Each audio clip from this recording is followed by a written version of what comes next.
तो बच्चों आइए शुरू करते हैं हम फिर से बिहार बोर्ड वर्ग 8 यानी क्लास 8 की गणित। ठीक है। इसके पहले वाले वीडियो में हमने आपको बताया था गणित के बारे में कंपैरिजन ऑफ क्वांटिटी यानी राशियों की तुलना। हमारा अध्याय 8 चल रहा था राशियों की तुलना, और इसमें हमने आप लोगों को बता दिया था ये पहला प्रश्नावली 8.1 का ये पहला क्वेश्चन हमने बता दिया था और अनुपात के बारे में आप लोगों को बताया था। अब आइए आगे हम करते हैं दूसरा प्रश्न हमारा, निम्नलिखित अनुपातों को प्रतिशत में परिवर्तित कीजिए। तो प्रतिशत में परिवर्तित करने के लिए पहले हम जान लेते हैं प्रतिशत होता क्या है और इसको कैसे प्रतिशत में परिवर्तित करते हैं। तो चलिए हम देखते हैं प्रतिशत यानी परसेंट। ये इसका सिंबल होता है साइन, यानी इसको हम बोलते हैं प्रतिशत। यानी जब हम किसी राशि संख्या या मात्रा की तुलना 100 से करते हैं तो वह प्रतिशत कहलाता है। यानी कहने का मतलब हमारा ये है कि जब किसी चीज़ की तुलना हम, ठीक है, कोई चीज़ हो या कोई संख्या हो या किसी चीज़ की मात्रा हो, उसकी तुलना हम 100 से करते हैं तो क्या कहलाता है, हमारा प्रतिशत कहलाता है। चलिए इसको उदाहरण के माध्यम से समझते हैं तो आपको और अच्छे से समझ में आएगा। जैसे हमारा उदाहरण है, क्या दिया हुआ है कि आदित्य को गणित विषय में 52% अंक प्राप्त हुआ, इसे भिन्न में बदलें, और इसको भिन्न के रूप में हमको लिखना है। तो आदित्य कोई लड़का है जो गणित विषय में 52% अंक पाता है, तो इसको पहले हम भिन्न में बदलना सीखेंगे। कैसे भिन्न में, प्रतिशत का मतलब क्या होता है। देखिए प्रतिशत का मतलब होता है, प्रतिशत मतलब इसका मतलब होता है बटे, इसका मतलब होता है 100। प्रतिशत का मतलब होता है बटे 1/100, ये मान के चलिए ऐसे इस तरह से। तो अगर हमें इसको भिन्न में बदलना है 52%, यानी 52% लिखा हुआ है ना, तो इसको हम जब भिन्न में बदलेंगे तो यहाँ पे लिख देंगे 52, इसका मतलब होता है ये प्रति मतलब होता है बटे, ये जो द्विबिंदी है इसका मतलब होता है बटे 100, यानी वही चीज़ हम लिखे हैं कि 1/100। तो ये हमारा भिन्न में बदला गया। लेकिन ये भिन्न का मान इसे काट के छोटा भी कर सकते हैं हम, ठीक है। तो इसी को हम क्या कहते हैं, भिन्न। इसी के बारे में हम पढ़ेंगे, इसी से रिलेटेड यही प्रतिशत से संबंधित प्रश्न हमारे होंगे। चलिए तो हम देखते हैं किताब में आपकी, देखिए आपकी किताब में क्या दिया है, स्वयं करके देखिए। ठीक है।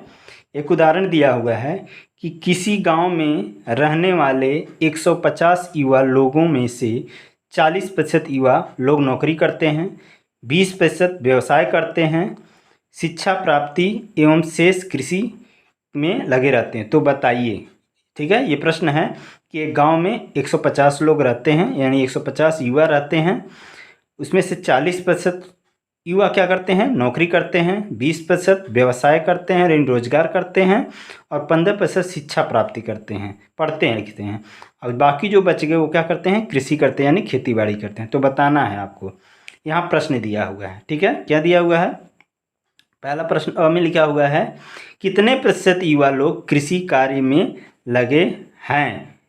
ठीक है, तो ये पहला प्रश्न है हमारा कि कितने प्रतिशत ऐसे लोग हैं जो कृषि कार्य में, चूँकि कृषि कार्य का यहाँ नहीं बताया गया है, केवल क्या बताया गया है कि नौकरी करने वाले 40%, व्यवसाय करने वाले 20% और शिक्षा प्राप्त करने वाले 15%, और कृषि कार्य का यहाँ पे नहीं दिया हुआ है। तो इसी को हमें बताना। देखिए ये बना हुआ है फिगर, इसी के माध्यम से समझाया गया है कि जैसे नौकरी करने वाले 40%, व्यवसाय करने वाले 20% और शिक्षा प्राप्त करने वाले 10%। तो कृषि करने वाले कितने प्रतिशत हैं, ये खाली है, तो इसको हमें बताना है।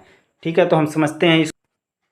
तो हम देखते हैं कुल युवा कितने हैं, 150, जैसा कि किताब में लिखा हुआ कि कुल युवा कितने हैं, 150। अच्छा, नौकरी करने वाले कितने हैं, 40%, व्यवसाय करने वाले 20% और शिक्षा प्राप्त करने वाले 15%। कृषि वालों को बताना है। अच्छा, कुल जो प्रतिशत होता है हमारा ना 100 होता है, टोटल प्रतिशत कितना होता है, 100 होता है। तो कृषि के लिए हमारा हो जाएगा कि कृषि करने वाले कितने व्यक्ति हैं, तो कुल कितना हुआ, 100% टोटल, और इसमें से हम घटा देंगे, यानी ये जो नौकरी करने वाले, व्यवसाय करने वाले, शिक्षा करने वाले, इन लोग सबको जोड़ करके क्या करते हैं 100 में से घटा देंगे तो पता हमें चल जाएगा। तो 40% युवा क्या करते हैं, नौकरी करते हैं, प्लस 20% क्या करते हैं, व्यवसाय करते हैं, और प्लस 15% क्या करते हैं, हमारे शिक्षा प्राप्त करते हैं। ठीक है, तो कृषि करने वाले बच गए, ये 100% का 100% हो गया, माइनस इसको जोड़ेंगे 40, 20, 60, 70, 5, 75%, यानी 75% ऐसे हैं जो नौकरी, व्यवसाय और शिक्षा करते हैं। तो बाकी जो 100 में से बच गया वही तो होंगे। तो कितना आ गया, 100 में से 75 घट जाएगा तो कितना बचेगा हमारा, 25%। ठीक है, यही हमारा क्या हो जाएगा, आंसर। समझ में आ गया।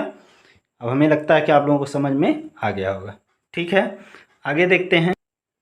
तो पहले प्रश्न का आंसर मिल गया, यानी ये कितना हो गया, 25%, यानी पहले प्रश्न का आंसर हमें मिल गया कितना, 25%। अब दूसरा प्रश्न है, नौकरी करने वाले युवा और शिक्षा प्राप्त करने वाले युवा लोगों का अनुपात, यानी नौकरी करने वाले और शिक्षा प्राप्त करने वाले का अनुपात हमें बताना है।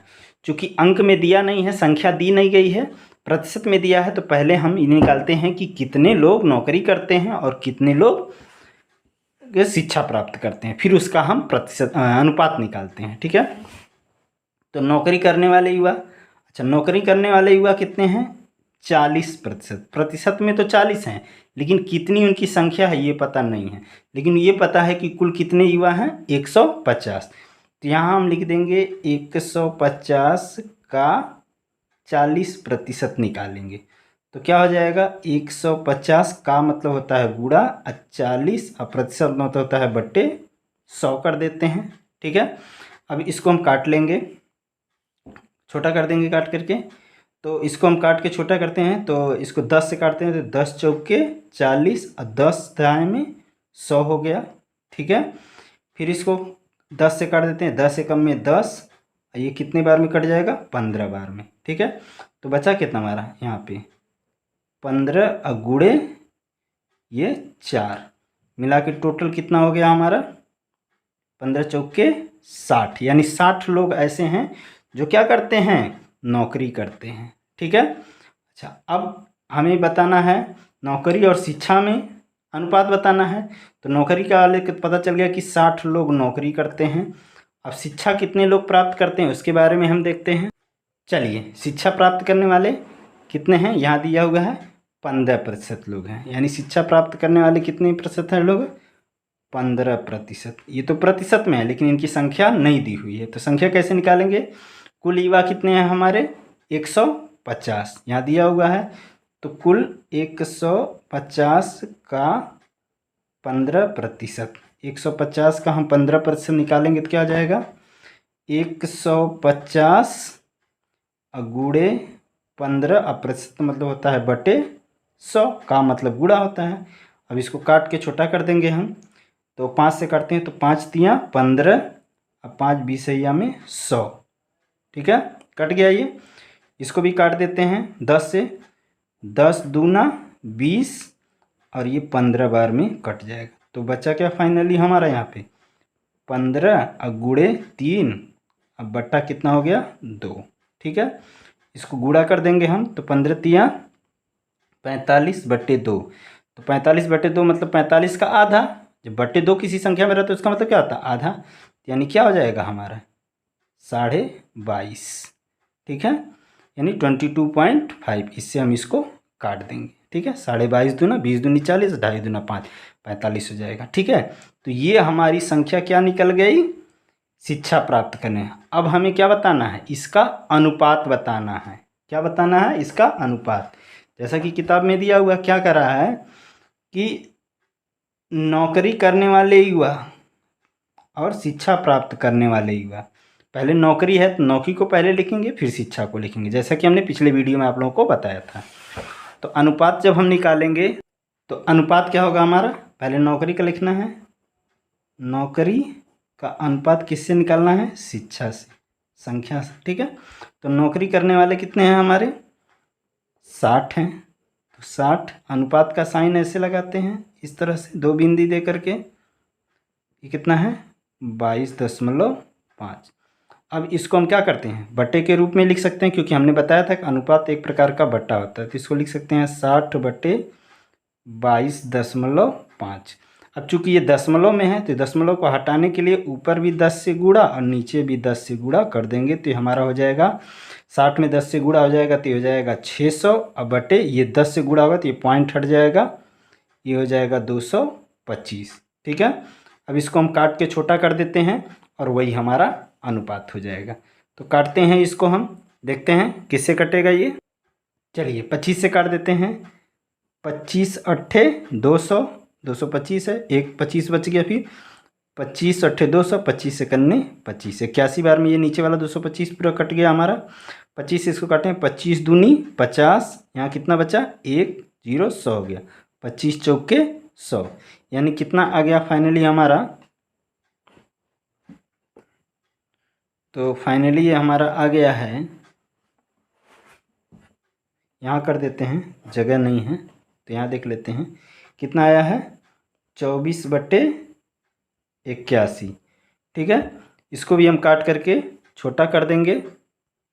ठीक है, तो इसको हम काट के छोटा कर लेते हैं तो हो गया हमारा, 3 से काट देंगे, 3 अट्ठे 24, 3 दूनी 6, 2 बचा 21 हुआ, 3 सत्ते 21, यानी क्या आया 8/27। तो अनुपात हमारा क्या हो जाएगा, अनुपात हम लिख सकते हैं 8:27। ठीक है, समझ में आ गया। तो ये हमारे दूसरे क्वेश्चन का आंसर मिल गया कि नौकरी करने वाले युवा तथा शिक्षा प्राप्त करने वालों के अनुपात, तो कितना हो गया है 8:27। ठीक है, अच्छा 100 नंबर प्रश्न क्या दिया हुआ है, किस किस कार्य में सबसे अधिक युवा लोग और सबसे कम युवा लोग, मतलब कौन कौन सा काम है जिसमें सबसे अधिक लोग करते हैं और कौन सा वो काम है जिसमें सबसे कम लोग करते हैं। तो देखते हैं कि नौकरी करने वाले कितने हैं, 40%। सबसे अधिक किस में है, नौकरी करने वाले, और सबसे कम किस में है, तो कृषि करने वाले।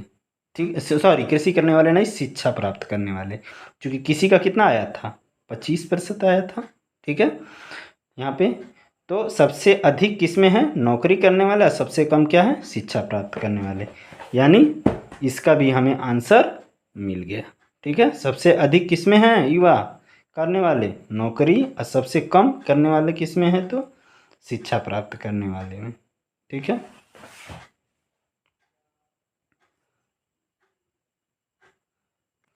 चलिए आइए अब हम प्रश्नों को करते हैं। प्रश्न नंबर 2 हमारा, निम्नलिखित अनुपातों को प्रतिशत में परिवर्तित कीजिए।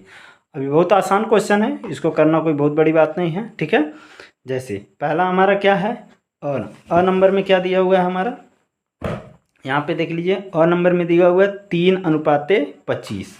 तो अ नंबर में क्या है 3:25।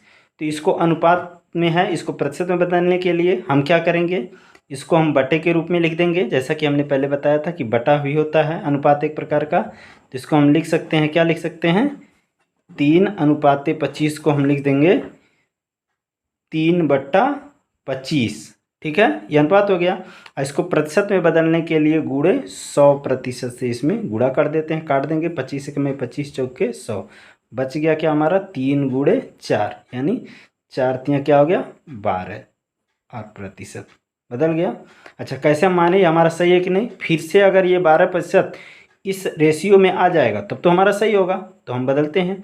12% का मतलब हम इसको क्या लिख सकते हैं, 12 और बटे, प्रतिशत का मतलब होता है बटे, और इसका मतलब होता है 100, काट देते हैं, इसको काट के छोटा कर देते हैं 4 से, तो 4 तियाँ 12 और 4 25 में 100, तो इसको हम कर देंगे तो कितना हो जाएगा 3/25, यानी 3:25। देखिए यही चीज़ आ गया ना, हमारा सही है। ठीक है, तो इसी तरह से सारे प्रश्नों को हम हल कर लेते। चलिए और नंबर आ गया, क्या आ गया हमारा 12%, यही हमारा क्या हो जाएगा आंसर हो जाएगा। ठीक है, ब नंबर में क्या है 16:25। तो इसको हम कैसे लिख सकते हैं, 16/25 गुणे 100%। अभी हमने बताया प्रतिशत बदलने के लिए अनुपात को बटे में लिखते हैं और 100% से गुणा कर देते हैं। तो इसको काट देते हैं हम, 4 चौके, सॉरी 4 से नहीं कटेगा ये, 4 से ये नहीं कटेगा। ठीक है, तो इसको हम क्या लिख सकते हैं यहाँ पे 16/25 गुणे 100%। 25 से काटते हैं, 25 से करने 25, 25 चौके 100, बचा क्या यहाँ पे 16 गुणे 4, 16 चौके 64%। ठीक है, बदल गया। उसी तरह से 100 वाले को देख लेते हैं। 3:16 लिखा तो 3/16 लिख देंगे और गुणे क्या कर देंगे 100% कर देंगे। इसको काट देते हैं, 4 चौके 16 और 4 25 सहिया में 100। अब यहाँ बच गया 3 गुणे 25 और बट्टे 4। इसका 25 तियाँ 75 और बट्टे क्या हो गया 4। ठीक है, अब 4 से इसमें हम भाग दे देते हैं। भाग देने 75/4 या हम क्या करते हैं 75 में 4 से भाग देते हैं। 4 एकम में 4, कितना बच गया 4 3 7, 3 बच गया, ये 5 हो गया। ठीक है, अब 4/32 शेष हमारा बच गया कितना 3। अब इसी को हम बट्टे में बनाए थे पूर्णांक में 18 पूर्णांक, ये 3 नीचे वाला ऊपर चला जाएगा, ये बगल वाला यहाँ चला जाएगा। यानी इसको हम लिख सकते हैं 18.3/4%। ये हमारा क्या हो गया आंसर हो गया। ठीक है, आइए अब हम अगला क्वेश्चन देखते हैं। अगला क्वेश्चन हमारा 3 नंबर क्या है। 60 विद्यार्थियों में से 40% विद्यार्थियों को विज्ञान विषय में रुचि कर लगता है, तो उन विद्यार्थियों की संख्या बताइए जो विज्ञान विषय में रुचि नहीं रखते हैं। ठीक है, चलिए इसको पढ़ने के लिए हमें पहले कुछ नियम को जानना होगा और उसको देख लेते हैं, फिर आगे हम पढ़ते हैं। तो नियम क्या हमारा ऐकिक नियम। ठीक है, क्या हमारा ऐकिक नियम, इसको हम बोलते हैं यूनिटरी मेथड। ठीक है, ऐकिक नियम या यूनिटरी मेथड। कल हमने क्वेश्चन जो हल कराया था उसमें ऐकिक नियम के बारे का प्रयोग किया था, लेकिन उसके बारे में मैंने आप लोगों को बताया नहीं था, इसलिए आज हम बता देते हैं। होता क्या है कि ऐकिक नियम वह विधि है जिसमें हम पहले एक इकाई का मान ज्ञात करते हैं और फिर वांछित यानी दी हुई इकाई का मान ज्ञात करते हैं। यह विधि ऐकिक नियम कहलाती है। ठीक है, ऐकिक नियम के बारे में ये परिभाषा हमने तो बता दिया, इसको हम एक उदाहरण से समझते हैं तो समझ में आएगा कि कैसे होता है। ठीक है, उदाहरण में मान लिया जाए, चलिए एक उदाहरण है कि 10 कलमों का मूल्य 50 रुपया है, यानी 10 कलमों का मूल्य 50 रुपया है, तो 15 कलमों का मूल्य ज्ञात कीजिए। अब इसमें हम ऐकिक नियम का करेंगे। तो सबसे पहले ऐकिक नियम का क्या रूल है कि पहले हम एक इकाई का मान ज्ञात करते हैं, यानी 10 कलम का मूल्य कितना है 10 कलम कितने रुपए में मिलता है 50 रुपये में मिलता है। ठीक है, अच्छा इसमें 2 चिन्ह का प्रयोग किया जाता है। एक चिन्ह, ये 2 बिंदी ऊपर और 1 बिंदी नीचे, इसको हम बोलते हैं क्या चूंकि, क्या बोलेंगे चूंकि। और 1 बिंदी ऊपर और 2 बिंदी नीचे लाएंगे, इसको हम बोलेंगे इसलिए। ये ऐकिक नियम के चिन्ह होते हैं, इसको हम बोलते हैं चूंकि या इसको बोलते हैं हम इसलिए। चूंकि 10 कलम बराबर कितना है 50 रुपये का, तो हम क्या करते हैं पहले एक इकाई यानी 1 कलम करनेंगे, तो 1 कलम बराबर कितना हो जाएगा 50/10, 10 से काट देंगे 10 × 50, यानी 1 कलम का मूल्य कितना हो गया हमारा 5 रुपया। तो कितने कलम का बताना है हमें 15 कलमों का। फिर इसलिए 15 कलम का मूल्य कितना हो जाएगा 15 कलम बराबर 1 कलम 5 का है, तो 15 कितना हो जाएगा, क्या कर देंगे हम 15 × 5, 15 × 5 75 रुपये। ये हमारा आंसर हो गया। यही क्या कहलाता है ऐकिक नियम। जैसा कि कल हमने आप लोगों को बताया था कि 1 किलोमीटर बराबर 1000 बताया था ना, तो 7 किलोमीटर का 1000 × 7 गुणा कर देते हैं, ये मीटर हो जाएगा, ये भी मीटर हो जाएगा, तो 7000 मीटर। इसमें हम ऐकिक नियम के चिन्ह का कहते हैं। चूँकि 1 किलोमीटर बराबर 1000 मीटर, इसलिए 7 किलोमीटर बराबर 7 × 1। ठीक है, तो ये निकालना था, इस तरह से हम कर लेते। चलिए तब हम प्रश्न करते हैं कि 60 विद्यार्थियों में 40% विद्यार्थी विज्ञान विषय में रुचि लेते हैं और कितने विद्यार्थी ऐसे हैं जो विज्ञान विषय में रुचि नहीं लेते हैं। इस प्रश्न को देखते हैं। कुल विद्यार्थियों की संख्या कितनी है 60। विज्ञान में रुचि लेने वाले कितने हैं 40%। तो विज्ञान में रुचि नहीं लेने वाले कितने हैं इसके बारे में हमको बताना है। ठीक है। अच्छा, कुल टोटल अभी अपने आपको बताया कि कुल प्रतिशत में कितना होता है 100%। कोई भी चीज़ क्या होती है अपने आप में 100% होती है। तो विज्ञान विषय में ये कुल विद्यार्थियों की संख्या कितनी है 60। कुल विद्यार्थियों की संख्या कितनी है 60। तो कुल विद्यार्थी की संख्या कितनी है 60 है। तो कितने लोग ऐसे होंगे कि जो विज्ञान विषय में रुचि लेते हैं। तो रुचि लेने वाले कितने हैं 40% हैं। तो रुचि नहीं लेने वाले कितने हैं इसको बताना है हमें। तो देखिए कुल 100% होता है ना। तो हम क्या करते हैं यहाँ पे, चलिए, तो कुल कितना होता है प्रतिशत में 100%। इसमें 40% ऐसे विद्यार्थी हैं जो विज्ञान विषय में रुचि रखते हैं। तो बाकी जो बच गए वो रुचि नहीं लेने वाले बच गए, रुचि नहीं लेने वाले विद्यार्थी। तो 100 में से 40 चला जाए कितना हो जाएगा 60%। 60% ऐसे विद्यार्थी हैं जो रुचि नहीं ले रहे हैं। ठीक है। तो लेकिन ये नहीं बताना है कि कितने प्रतिशत, ये बताना है कि कितनी संख्या है, संख्या बतानी है। तो कुल कितना है 60 का 60% हम निकालेंगे। तो 60 का 60% हम निकालेंगे क्या होता है 60 का मतलब होता है गुणे 60 प्रतिशत में होता है बटे 100। अब हम इसको काट देते हैं 10 छक्के 60, 10 दहाई में 100, 10 एकम में 10 और 10 छक्के 60। तो कितना बच गया 6 गुणे 6 यानी 6 छक्के कितना हो गया 36। यही हमारा क्या हो गया आंसर। यानी 36 विद्यार्थी ऐसे हैं जो विज्ञान विषय में रुचि नहीं लेते हैं। ठीक है। चलिए अब हम करते हैं क्वेश्चन नंबर 3 हमारा हो गया। ठीक है। क्वेश्चन नंबर 4 कह रहा है किसी परीक्षा में उत्तीर्ण होने के लिए एक विद्यार्थी को पूर्णांक के 33% अंक प्राप्त करने के लिए 225 अंक मिले जो कि 33% से 6 अंक कम थे। तो बताइए परीक्षा में पूर्णांक क्या था। ठीक है। ये समझ में आ गया होगा आप लोगों को प्रश्न। तो इसको हम हल करके देखते हैं कैसे होगा। चलिए देखते हैं हम। चौथा क्वेश्चन है, मान लेते हैं माना परीक्षा का कुल पूर्णांक बराबर x अंक मान लेते हैं।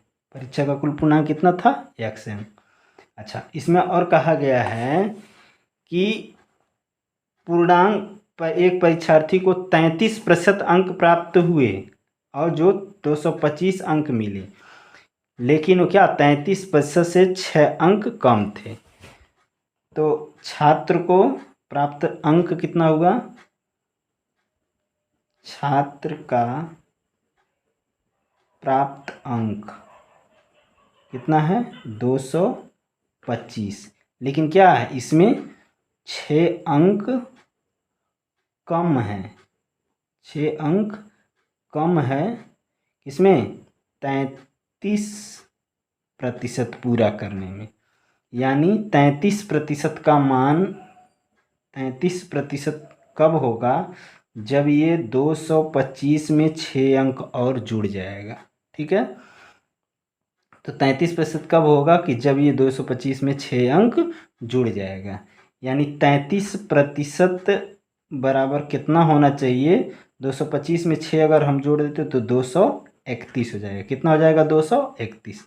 अच्छा, अब हमें क्या निकालना है कि पूर्णांक निकालना है। तो पूर्णांक हमने कितना माना था x। तो क्या लिखेंगे हम x का 33%। अब किसके बराबर होगा ये 231 की। तो कितना हो गया 231।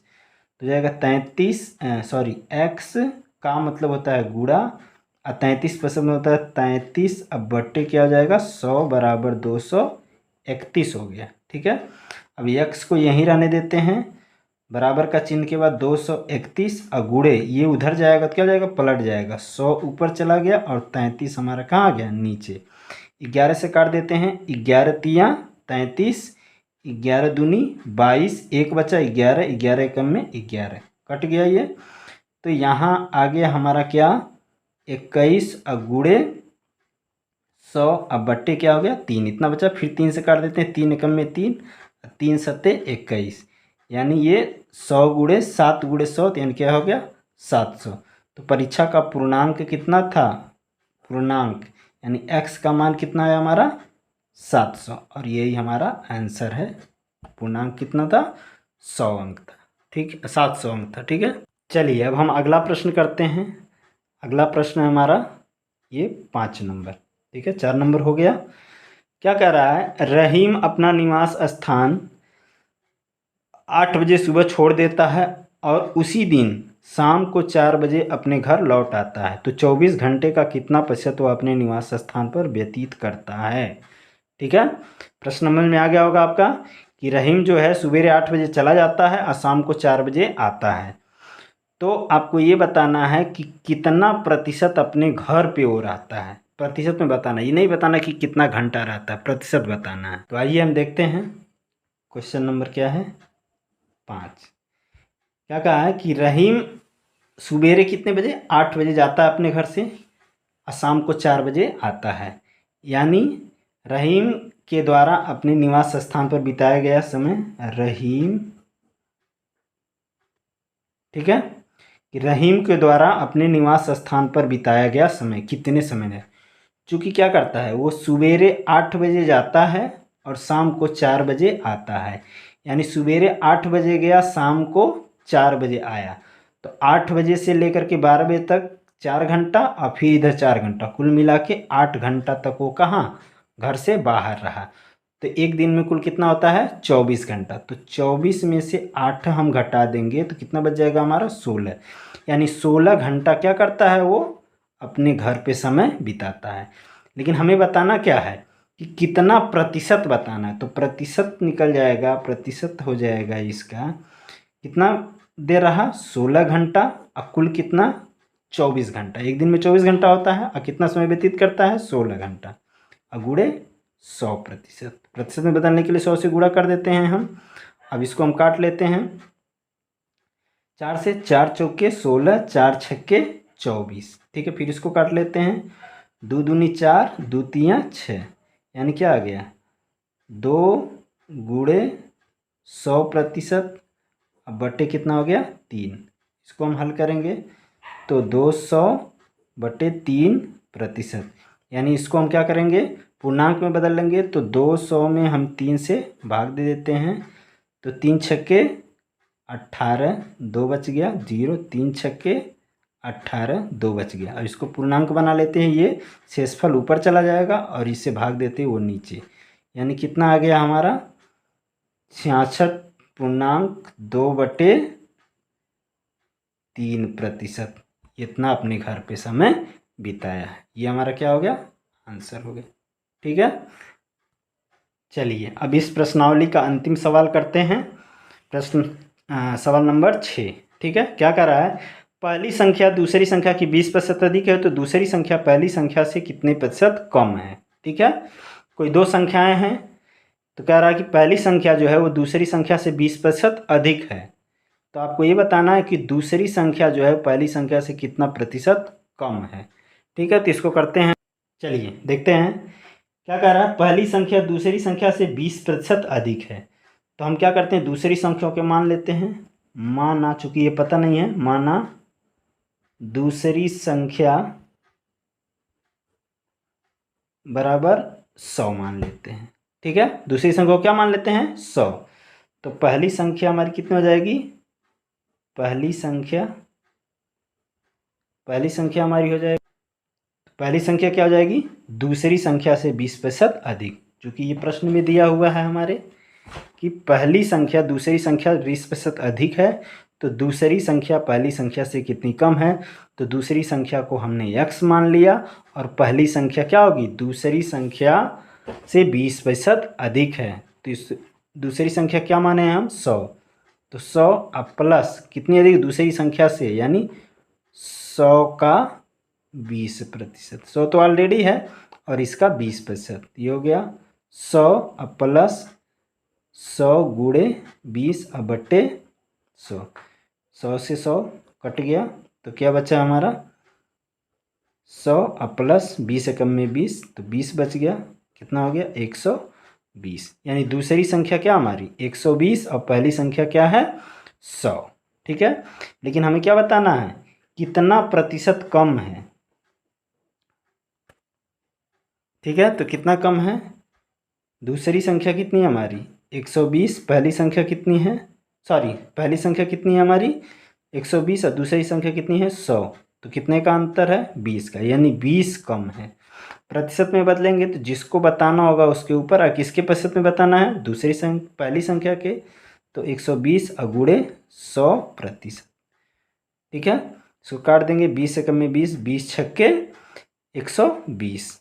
ठीक है, तो हम कर देते हैं यहाँ बचा 100 अब बट्टे 6। अब क्या करेंगे इतना प्रतिशत हो गया, या फिर इसको हमें पूर्णांक में बदलना होगा तो क्या करते हैं हम 100 में 6 से भाग देते हैं। तो 6 कम में 6 कितना बचा 4, 0 उतार लिए, 6 छक्के 36 कितना बच गया 4। इसको पूर्णांक में बना लेते हैं 4/6। ठीक है, तो क्या हो गया 16.4/6। इसको छोटा कर लेंगे, 2 दूनी 4, 2 तियाँ 6, यानी फाइनली क्या आ गया 16.2/3%। ये हमारा क्या हो गया आंसर हो गया। अब हमें लगता है आपको समझ में आ गया होगा। इसी के साथ प्रश्नावली हमारा 8.1 समाप्त होता है। प्रश्नावली 8.1 क्या हुआ खत्म हो गया। इसके सारे प्रश्नों को हमने एक एक करके हल करवा दिया, पहला दूसरा तीसरा चौथा पाँचवा और छठवां सारे प्रश्नों को हमने क्या किया है हल करा दिया है। अब अगला प्रश्नावली अगले वीडियो में बताएंगे। धन्यवाद।